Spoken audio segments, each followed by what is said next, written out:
Thanks for joining us on Sheridan County Ag Update. Today I have with me Crystal Mediate, who is the Sheridan County 4-H Market Goat Superintendent, correct? Correct. All right. Crystal, thanks for joining us today. We appreciate it. Thank you. Before we get started, I wanted to say a quick shout out to our sponsors, to Heartland Kubota and Truebuilt Builders. Thanks for sponsoring our podcast. So let's talk about fair. Oh, fun. Yeah. The fun party of the summer. Yes. All the hard work leads up to fair. So let's talk a little bit about your project area, the Market Goats. Okay. So Market Goat covers a big bubble, actually. We have the Market Goat where you have the younger animals that are under a year old that go to market. And then we have the market breeding side where kids bring in their whole breeding project where they have does and bucks and young ones, doelings and bucklings, and they're trying to grow a herd so then they can continue to do more than just a single animal or a couple animals at fair. So the market goat part of it is actually a meat goat that actually goes to slaughter after fair is done. Yes. And you said that part of the program is growing, that you have some new kids enrolled this year. And it is. This one great thing about goats is because they are little smaller animals. Our minimum weight is about 55 to 100 and so pounds is usually what they're coming in at. So we do get a lot of younger kids taking market goat. And then just the breeding side's expanding as well. And there's just a lot of craving for experiencing this new animal. Well, and you were talking about the breeding side. Let's touch on your Supreme Doe project that you guys have. Yeah, so a couple years ago, we started a Supreme Doeling program, and it kind of runs a little bit like heifer futurity, where the kids they bring a doeling. It's a 2-year phase. So the first year they bring a doeling, and it has to be of probably about a year old, but the age to breed shortly after fair, or even during fair. Some of the kids do that as well. But they bring it to fair as a doeling. They take it through the program in the show, and they also do interviews beforehand so that they are learning more about why they chose the doe, why is this doe good for their program, and so on and so forth.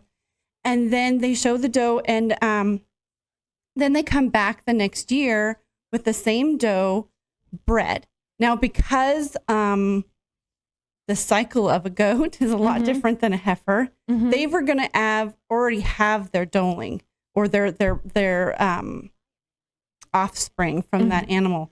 They're usually born in February and March. Where our cows, they're coming in like they're a little older, and they're still by mom. So they're weaned at 2 months. So the kids still bring them and show them, but usually they're already also in the meat program. So they're coming in and they're showing them alongside mom, but then they're also getting to show them in the market goat program if they're having males or females, however they're choosing to do it. But the animal's a little bit more mature.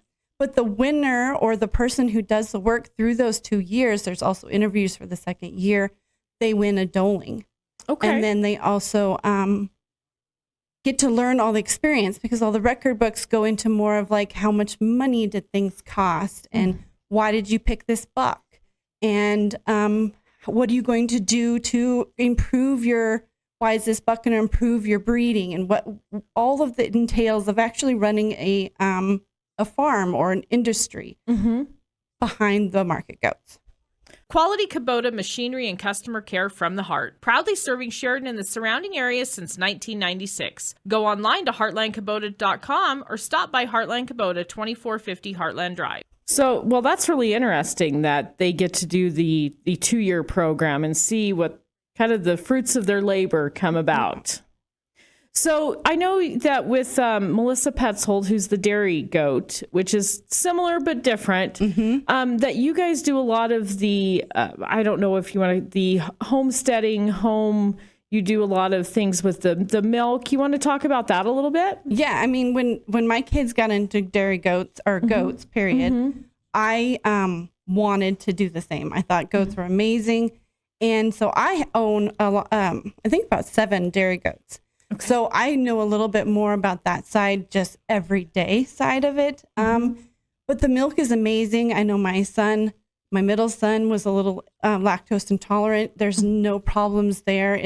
We run a raw dairy, but there's so much versatility to do with goat milk, and there's so many different needs that it can help for some people. I know selling goat milk and things, I've sold it to young kids, parents, of course. The young kids, like, they just have no tolerance to any milk at all, but they're fine drinking goat milk.